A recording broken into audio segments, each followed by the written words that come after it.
আমরা যে উদ্যোগটা নিচ্ছি ব্যাটারি চালিত রিক্সাগুলো যেগুলো রাস্তায় চলতেছে, যার কারণে দেখা যাচ্ছে প্রচুর যানজটের সৃষ্টি হচ্ছে। তো সেই বিষয়গুলো নিয়ে আমরা কাজ করার জন্য পুনরায় আবার ট্রাফিকে এসেছি। তো আমাদের যে ব্যাটারি চালিত অটো রিক্সাগুলো সেগুলো আমরা ধরে আটকে আমরা এখানে রাখতেছি। দেখা যাচ্ছে 10-15 মিনিট রেখে তাদেরকে আমরা বুঝিয়ে বলছি যে এটা মেন রাস্তায় আসলে ওঠা যাবে না, যার কারণে যানজট হচ্ছে। ওনাদেরকে বুঝিয়ে আমরা তারপর তাদেরকে ছেড়ে দিচ্ছি এবং তাদেরকে সেভাবে সতর্ক করে দিচ্ছি। তাদের যে মালিক আছে বা মহাজন তারা যেটা বলছে, তাদের সেই বিষয়গুলো আমরা নোট করে তাদের সাথে যোগাযোগ করে তাদেরকে ইনফর্ম করে দিচ্ছি যেন তাদের গাড়িগুলো আমাদের মেন রোড যেগুলো সেগুলোতে যেন তারা না ওঠে। এই রিক্সাগুলো সবসময় যেখানে এগুলোর ব্রেকিং সিস্টেমগুলো কিন্তু এগুলো ব্রেক মোটামুটি ঠিক থাকে না। যখন ব্রেক ধরা হয় এগুলা একটু পরে যে বা কতক্ষণ পরে ডিলে করে ব্রেকটা ধরে, তো বেশিরভাগ সময় দেখা যায় যে অন্য রিক্সা বা কোনো কিছুর সাথে ধাক্কা লেগে যায়, তো যানজটের সৃষ্টি হয়, এরকমভাবে অ্যাক্সিডেন্ট আর মানুষের সমস্যাও থাকে এখানে। ধরেন এই রিক্সার ভিতরে পিছনে মানুষ নেয় প্লাস সামনেও মানুষ নেয়, তখন এর কারণে যে ওয়েটটা থাকে যখন ব্রেক ধরে বা কিছু হয় অনেক পরিমাণ সমস্যা সৃষ্টি, এখানে কয়েকটা অ্যাক্সিডেন্টও হয়। তো এর কারণে ভাইরাও যে সিদ্ধান্ত নিয়েছে যাতে থামাবে, সাইডে থামাবে, তাদেরকে বোঝানো হবে।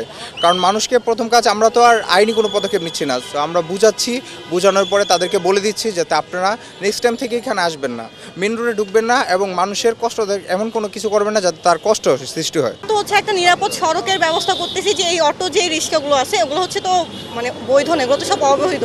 তো এগুলো যেগুলো মেন রাস্তায় আসতেছে, অ্যাক্সিডেন্টের একটা ব্যাপার আছে, অনেক কিছু আছে। তো আমরা নিরাপত্তার জন্যই, মানুষের নিরাপত্তা, জনগণের নিরাপত্তার জন্য আমরা এখন আপাতত এগুলো বন্ধ রাখছি।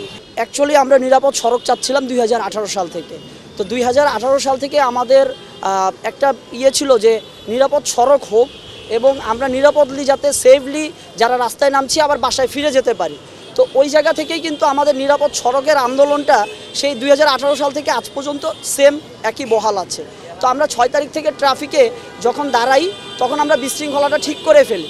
তো যখন পুলিশ আসে তো তারা কিন্তু হলো অনেক জ্যাম জটের মধ্যে দিয়ে আবার আগের রূপে ফিরে যায়। তখন আমরা চিন্তা করলাম আমাদের আবার আসা উচিত। তো আমরা যখন এখানে ফিল্ডে আসলাম তখন দেখলাম যে অনিয়ন্ত্রিতভাবে মেশিন রিক্সা বা মোটর রিক্সা যেটাকে বলি সেটা হচ্ছে রাস্তায় চলে আসতেছে এবং এদের কারণেই হচ্ছে প্রধান জ্যাম জটটা বাড়তেছে। এবং যেহেতু তাদের কোনো রোড পারমিট নাই এবং হাইকোর্ট থেকে কোনো নির্দেশনা নাই, তো ওই জায়গা থেকে আমরা চিন্তা করছি যেহেতু নির্দেশনাটা নাই সেহেতু বর্তমান মুহূর্তে আমরা তাদেরকে বুঝাবো, আমরা বুঝানোর মাধ্যমে, আমরা বলার মাধ্যমে আমরা তাদেরকে প্রতিরোধ করছি। এবং যাদের বিহেভিয়ার ভালো না বা খারাপ যে সমস্ত রিক্সাওয়ালাদের, তাদের আমরা প্লাটি হিসেবে এখানে আমরা লং টাইম ধরে দাঁড় করায় দিচ্ছি, সেটাই 1 ঘন্টা 2 ঘন্টা একটা শাস্তি দিচ্ছি। এবং তারা আমাদের সাথে থেকে ফিল্ডে তারাও রিক্সা ধরছে, আনছে। এবং কিছু কিছু রিক্সাওয়ালা অমায়িক ভালো, তারা হচ্ছে আমাদের সাথে বলতেছে যে না ভাই এটা আসলেও আমরা ঠিক করি নাই।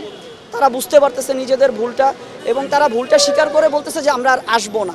এবং আমরা প্রত্যেকটা গ্যারেজ, প্রত্যেকটা জায়গায় আমরা চাচ্ছি এই বাণীটা পৌঁছে দিব এবং এটার মাধ্যমে আমরা বড় একটা আশা করি যে বড় একটা পরিসর তারা সেভ হয়ে যাবে। এবং যারা সেভ হবে না তাদেরকে আইনত যে ব্যবস্থা নেওয়ার আমাদের থানা থেকে এবং পুলিশ প্রশাসন থেকে সেই ব্যবস্থা নিবে। আমরা তাদের সাথেও কাজ করব, তাদের সাথেও আমরা আইনের সাথে একমত পোষণ করে আমরা তাদেরকেও সময় দেব।